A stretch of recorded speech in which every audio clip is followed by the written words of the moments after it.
soy Mauricio José Schwartz y esto es El Rey va Desnudo. Me suelen decir en comentarios en este canal que qué me importa que la gente tenga creencias religiosas.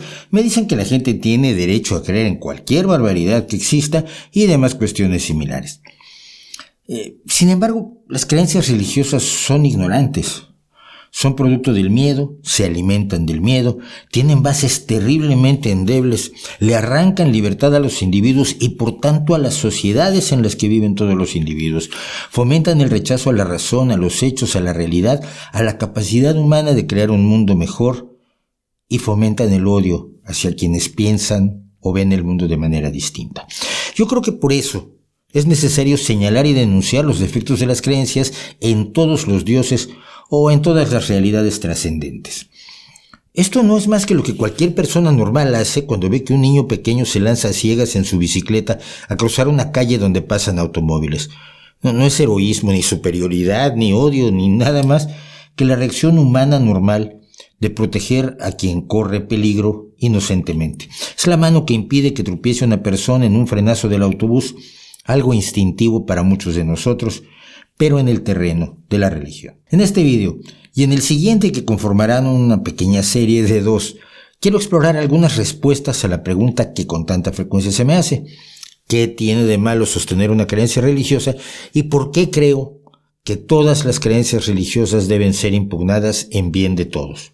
No solo de las millones y millones de personas que todavía corren el riesgo de ser asesinadas, torturadas, perjudicadas gravemente por las creencias religiosas. Hablo de mujeres lapidadas, de niñas casadas de manera obligada, de personas perseguidas, de mutilación genital, de casas quemadas, de linchamientos, de niños violados, de familias destrozadas, de masacres y de guerras que no ocurrirían si los seres humanos no persistieran en la infantil creencia en sus amigos imaginarios superpoderosos, temibles y vigilantes desde los cielos. Y vamos a empezar precisamente con el tema de por qué la creencia hace que algunas personas se sientan superiores a quienes creen cosas distintas o no creen ninguna.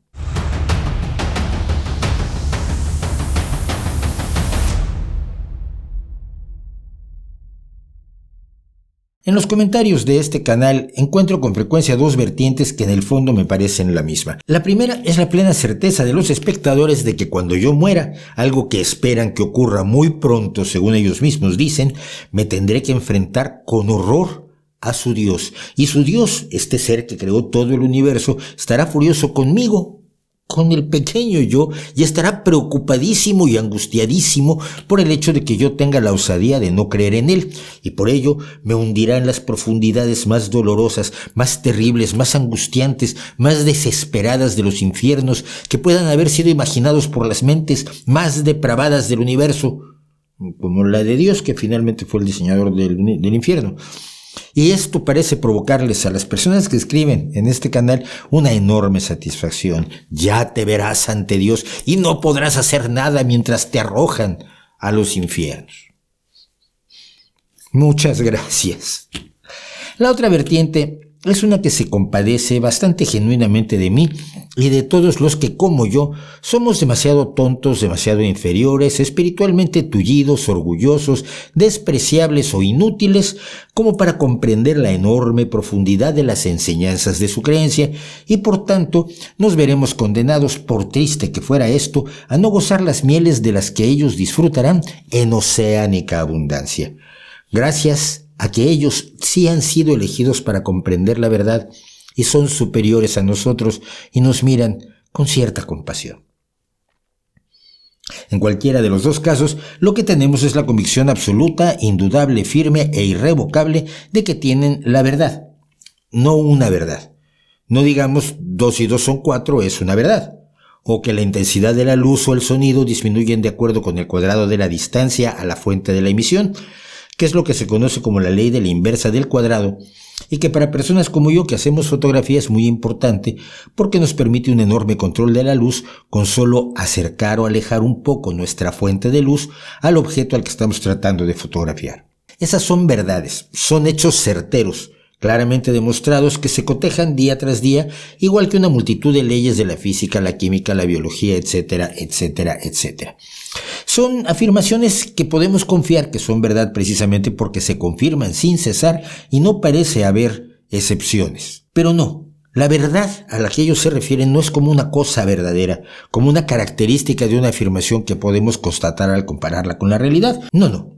La verdad, con mayúsculas, es la respuesta absoluta al todo universal sin que se mida o compare con la realidad, porque es la verdad por encima de la realidad, que le da origen a la realidad. Todas las religiones afirman tener la verdad sobre el universo y su contenido, pero si todas las personas que afirman que su religión es la verdad, la explicación final, definitiva, incuestionable y trascendente del universo y de todo lo que contiene, si todos ellos estuvieran de acuerdo, si adoraran al mismo Dios, si tuvieran un conjunto de creencias iguales o al menos notablemente similares, valdría la pena tenerlos en cuenta, no vaya a ser que nos estemos jugando la vida eterna en un mero juego intelectual de duda sobre la deidad y su voluntad. Pero no es así.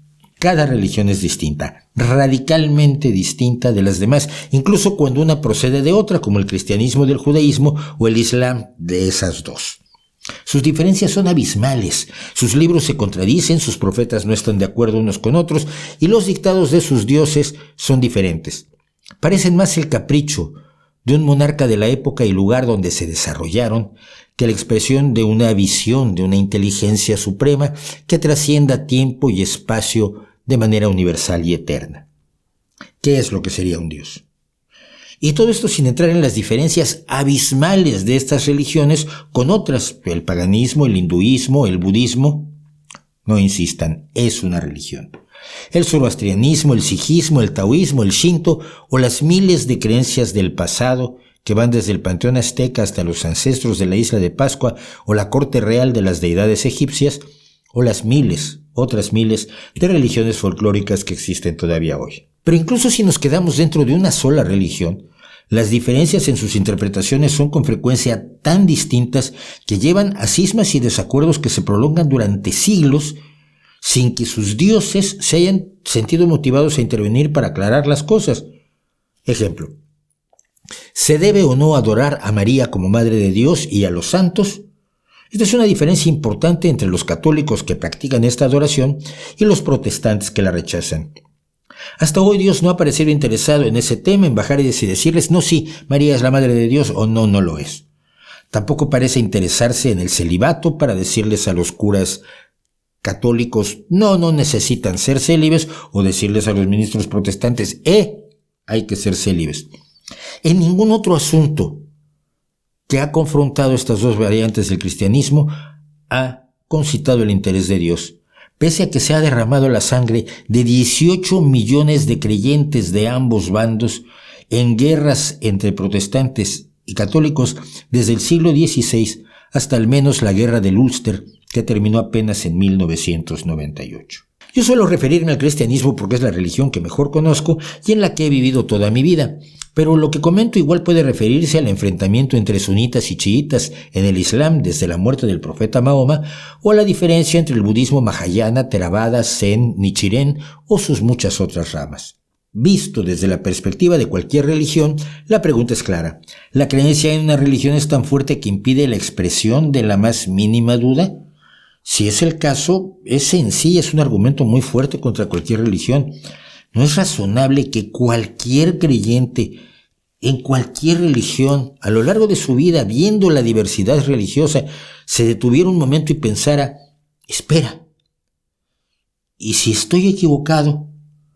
¿Y si la religión real es la de él, o la de ella, o la de ellos, o esta otra, o ninguna? La certeza de su superioridad es tan grande que ahoga, paraliza toda capacidad de mirar a su alrededor y dudar de su posesión de la verdad indudable. Y esto es grave, porque mire usted, cada una de las personas que a mí me ha condenado al infierno en los comentarios de este canal está a su vez condenada por otros a otros infiernos. Cristianos, musulmanes, judíos, zoroastrianos, shintoístas, hindús o taoístas tienen para todos los que no son ellos, y para los ateos, por supuesto, su infierno, su Yahanam, Gehenna, Dusaj, Yomi, Naraka o Dillo. sus infiernos.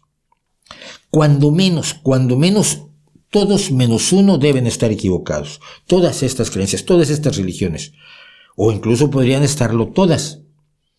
En cuyo caso, por supuesto, creer es negarse a uno mismo la capacidad de pensar, de dudar, de cuestionar, de hacer preguntas incómodas. Porque la religión te enseña que esos pensamientos, las preguntas en sí mismas, la capacidad de dudar dentro de ti, es el camino directo al infierno, el Yahanam, la Gehenna, el Dosag, el Yomi, el Naraka o el Diyu. ¿Qué beneficio puede tener creer algo tan intensamente que se inmovilice una parte de nuestro razonamiento? Porque cuidado, no se inmoviliza solamente en términos religiosos. ¿Será Dios realmente así o asá? No te lo preguntes, tienes que creer que tu Dios es así. Ya, pero esto no me impide también hacer preguntas sobre otros terrenos de la realidad, sobre la justicia y la injusticia, sobre la raza, sobre el sexo, sobre la geología, sobre la geografía, sobre los políticos, sobre la educación, sobre la moral prevaleciente. Puedo cuestionar o no otras corrientes de pensamiento que son tan poderosas como la religión. Pongo, por ejemplo, escuelas filosóficas que nos enseñan que tienen la verdad total, por ejemplo, de la interpretación de la historia, como el marxismo, o de la organización de la sociedad, como el fascismo, o de las interacciones humanas, como el posmodernismo woke. Son todas preguntas peligrosas porque todas las preguntas importantes son peligrosas. Si estás convencido de que tienes la verdad absoluta, te estás negando la posibilidad de hacerte preguntas peligrosas, pero enormemente importantes. Y eso está mal.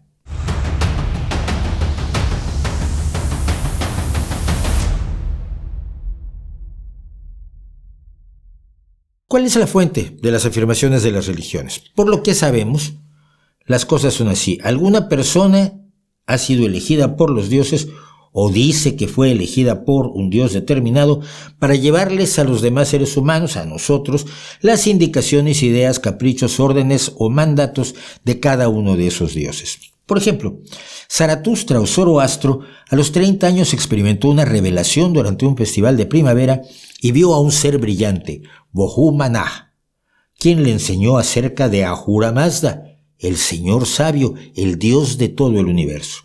A partir de ese momento, Zoroastro se dedicó a predicar la existencia del nuevo Dios, hasta que 12 años después recibió el patrocinio de la reina Utahosa y de un monarca llamado Vishtaspa. Esto le permitió crear una comunidad de fieles, casarse 3 veces, tener 3 hijos y demás, pero a ver, ¿de verdad Zaratustra vio a Bohu Manah y lo que éste le dijo sobre Ahura Mazda es verdad? ¿O hay otras explicaciones más mundanas, más razonables, más comunes?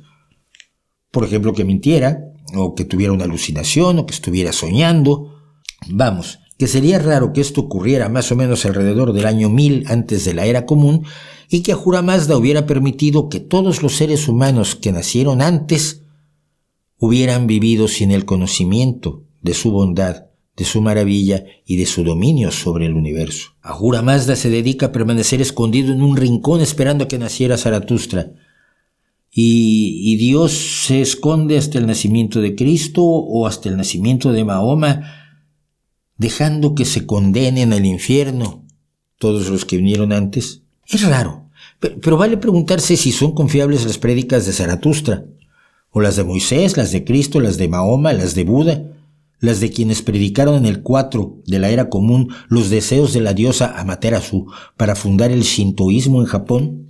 ¿Y qué tanto podemos tomar como ciertas las palabras de Lao Tse, fundador del taoísmo en el 500 antes de la era común?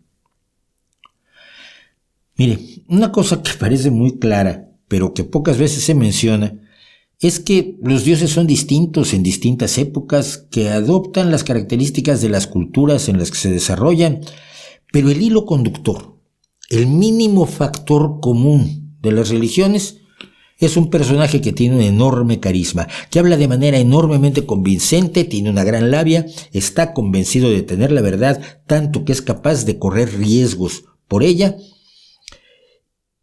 y que logra convencer a muchos de la verdad de sus afirmaciones. Bien, Pero esta descripción no se ajusta también con toda precisión a todos los gurús, líderes espirituales y fundadores de sectas manipuladoras que en los últimos 2 siglos hemos tenido que combatir mientras pasaban como segadoras por las vidas de millones de inocentes, despojándolos de sus personalidades, de sus bienes y en no pocas ocasiones de sus propias vidas. Hablo completamente en serio. Las descripciones de los profetas del pasado nos pintan a personajes que no parecen diferenciarse en nada de los Jim Jones, David Koresh, Shoko Asahara, Moisés David, Osho, Roch Thériault, Paul Tenge Mackenzie, Charles Manson, Marshall Applewhite de estos tiempos. Y no solo hablamos de profetas o líderes religiosos, pensemos en Napoleón, en Alejandro Magno, en Aníbal Barca, en Hitler, en Mussolini, en Horacio Nelson, en Saladino, que prometían el triunfo inevitable en la batalla y mandaban a sus fieles a morir por miles, y los fieles iban. O pensemos en la labia de otros estafadores, seductores de vestíbulo de hotel, vendedores de enciclopedias. Bueno, de esos ya no hay, pero piense usted en agentes telefónicos de cambio de compañía eléctrica, de gente cuya labia y capacidad de convencimiento es enorme.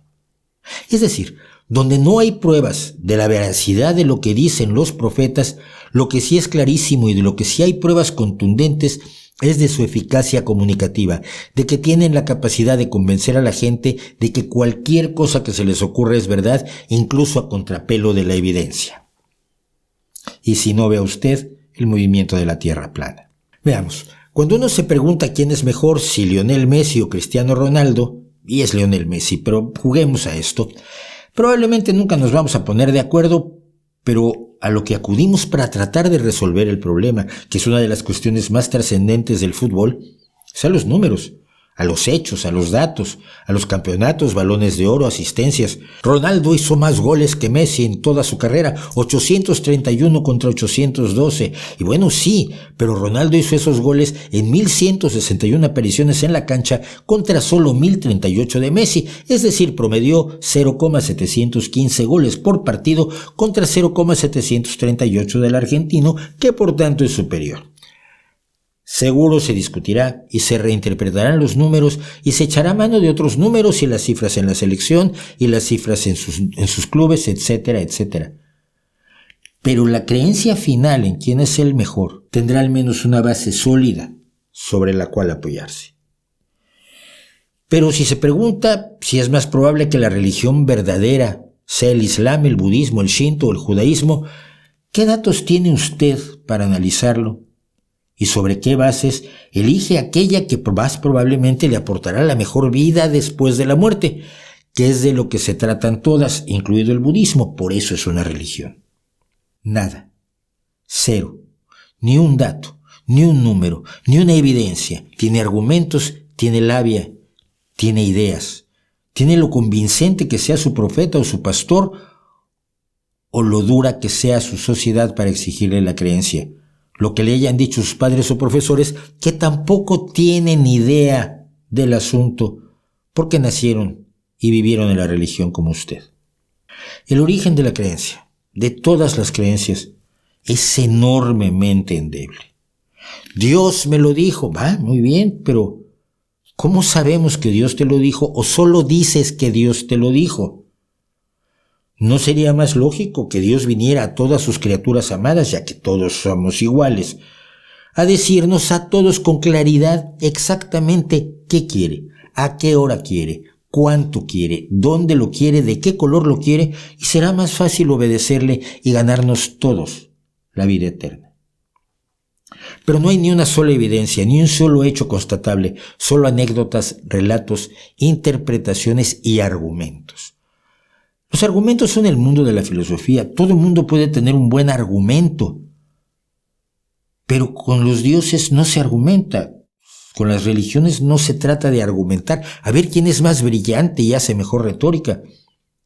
Se trata de evidencias. ¿Tienes evidencias de la existencia de tu Dios? Muéstralas. No las tienes, tus argumentos no valen para nada. Puedes argumentar que el agua no está hecha de hidrógeno y oxígeno, y puedes argumentarlo de manera brillante, y puede ser que te aplaudan tus profesores de retórica o de metafísica. pero el agua seguirá siendo realmente de hidrógeno y oxígeno.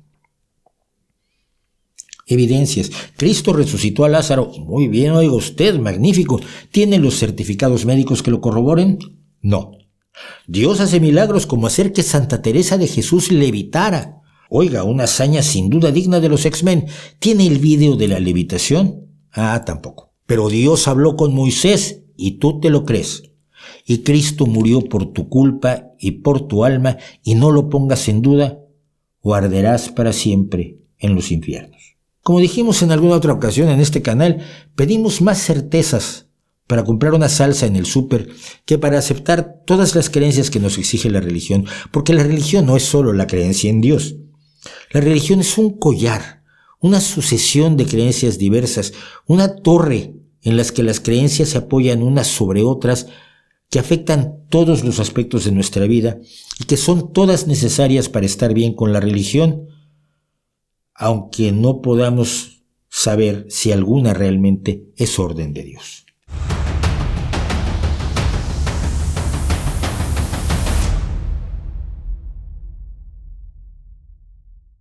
A veces veo, y a veces incluso me mandan algunas personas muy preocupadas por mi bienestar espiritual, vídeos de algunos apologistas, pero en particular un británico que se llama John Carson Lennox, que es un señor muy simpático, muy agradable, un poco regordete, bonachón, mayor de edad, que habla muy bonito, que te comenta sobre sus nietos, que dice que le gusta el helado, que es un maestro de la retórica y que es un matemático bastante reconocido, sobre todo en teoría de grupos.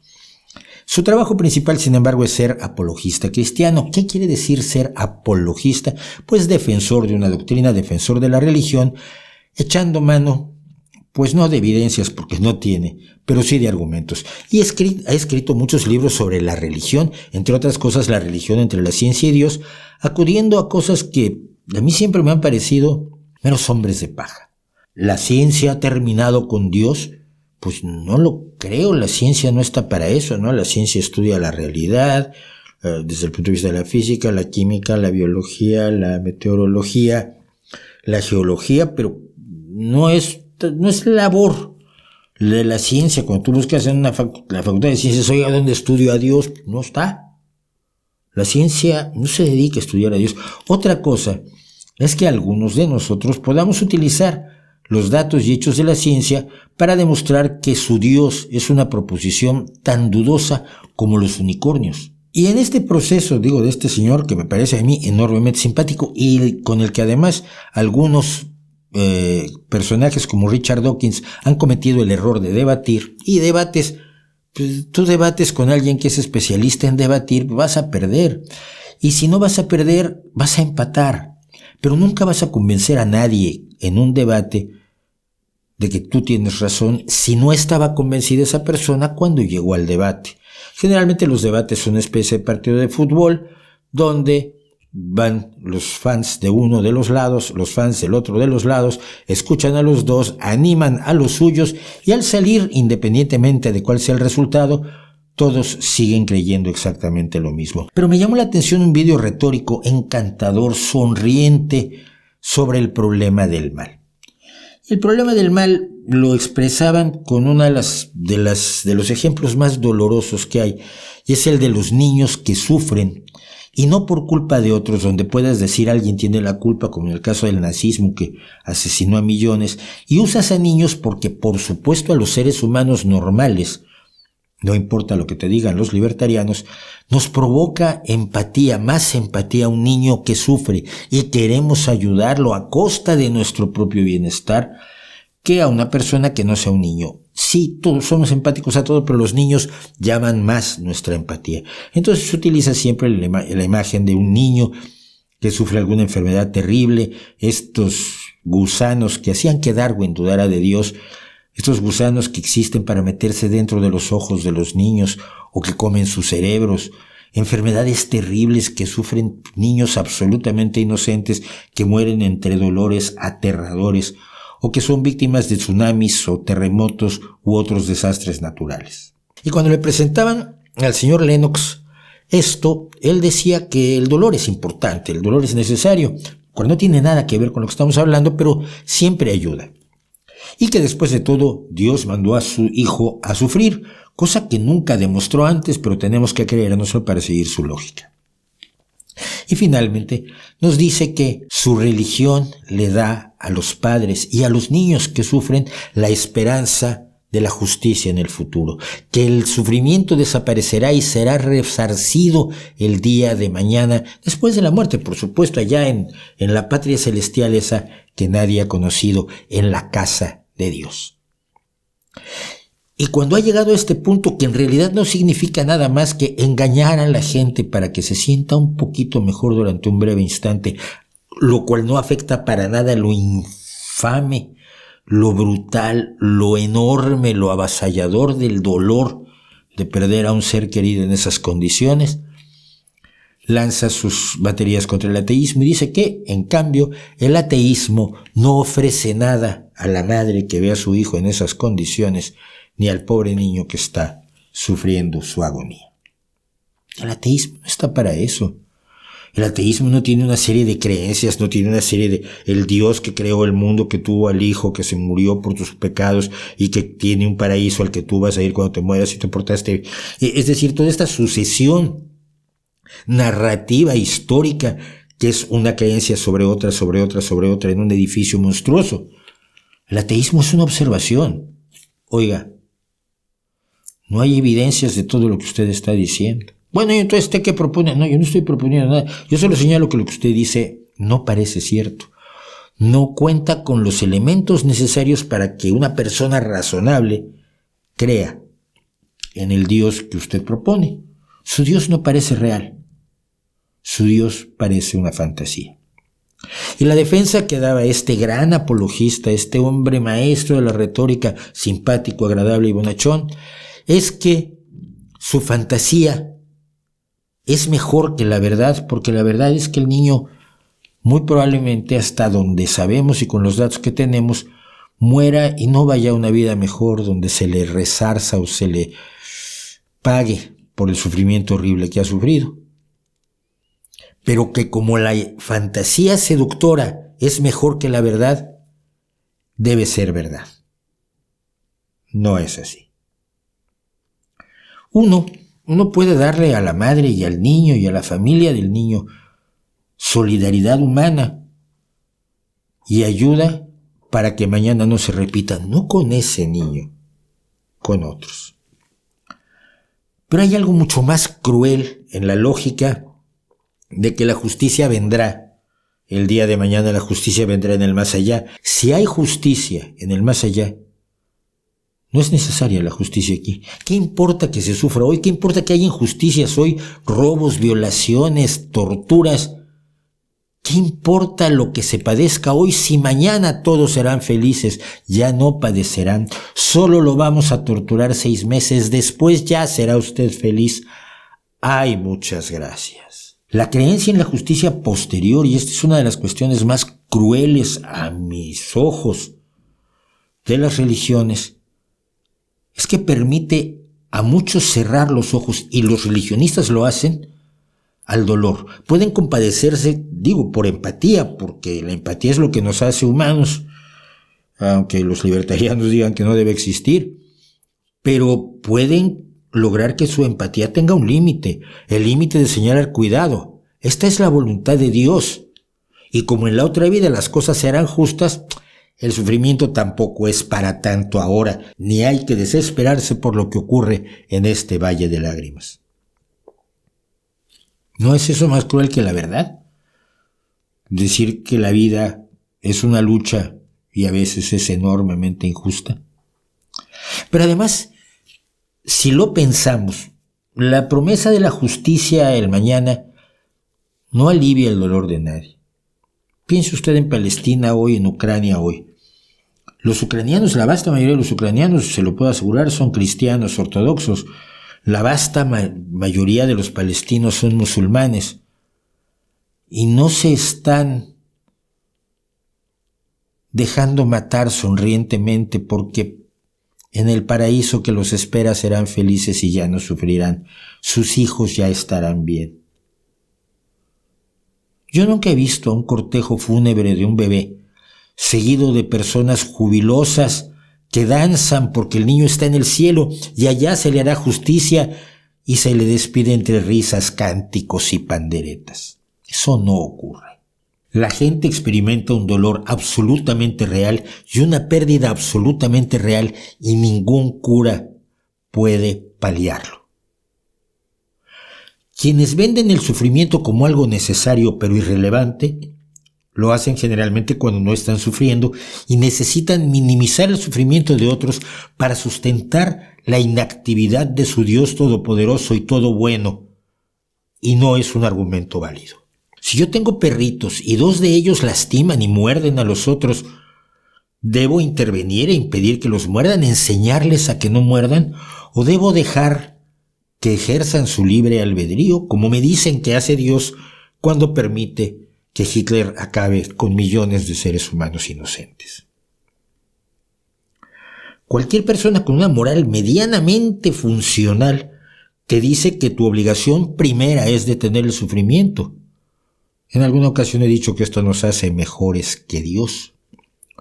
Evitarás que los perritos lastimen a otros, les enseñarás a no morder, los mantendrás apartados, evitarás el sufrimiento en lo que puedas, aunque no puedas evitar todo el sufrimiento. Y hay una cosa aún más curiosa. Las personas que sufren pérdidas o las que sobreviven a situaciones aterradoras, como niños que salen adelante después de un cáncer o de una enfermedad enorme, o que viven con discapacidades verdaderamente estremecedoras, no suelen encerrarse en las iglesias a rezar, que es lo que nos dirían los religionistas que debemos hacer. Muchos de ellos los vemos haciendo organizaciones de víctimas o grupos de presión para mejorar la seguridad. Los padres de una joven niña asesinada, violada, torturada, formando una organización para que otras niñas nunca sufran lo que sufrió su pequeña. Los que reúnen fondos para aumentar la investigación científica sobre ciertas enfermedades, porque más allá de lo que diga el cura, saben, en su ser más profundo saben que el sufrimiento solo lo resuelve el ser humano, que el dolor no lo quita la oración, lo quitan los analgésicos, que la vida no la prolongan los milagros, sino el avance médico. Ellos que han sufrido y que son creyentes, no como yo, actúan como si no creyeran. Afortunadamente, actúan tomando la realidad en sus manos. Demuestran que las creencias no son necesarias, sino que nuestra función es mejorar la realidad que a ellos les dicen que hizo Dios y que otros consideramos que es resultado de procesos naturales que aún estamos estudiando. El ateísmo no vende otra casa, solo dice que esa casa donde se creará la justicia posterior no parece existir. Nadie la ha visto, nadie ha vivido en ella, nadie la ha visitado y ha vuelto. Es una mera observación. Es una mera observación acerca de las creencias y por qué las creencias son dañinas. Si no hay justicia en el futuro para los que sufrieron ayer, los seres humanos sí podemos construir justicia mañana para que otros no sufran mañana, avanzando como lo hemos hecho a lo largo de toda nuestra historia. Nuestra obligación como seres humanos es luchar por evitar el sufrimiento y buscar la justicia aquí y ahora, aunque sea desesperantemente poco a poco. ¿Y sabe usted qué? Así hemos ido avanzando en realidad, sin tener en cuenta las casas imaginarias de la religión. Lo hemos hecho y hemos avanzado mientras las religiones siguen no solo viviendo en el pasado, sino negándose a avanzar y tratando de evitar que otros avancen. Y eso también es una de las cosas más dañinas de las creencias. En el siguiente episodio hablaremos de la ilusión de la creencia en libertad, de la ignorancia como requisito de la creencia religiosa y de la profunda humillación que para el ser humano representa esa creencia religiosa. No pienso con ello agotar el tema. La idea es solo permitir que más personas accedan a estas ideas que sus iglesias, sus familias, su sociedad, sus medios de comunicación, sus amigos y su entorno suelen ocultarles y que yo creo que tienen derecho a conocer. ¿No cree usted?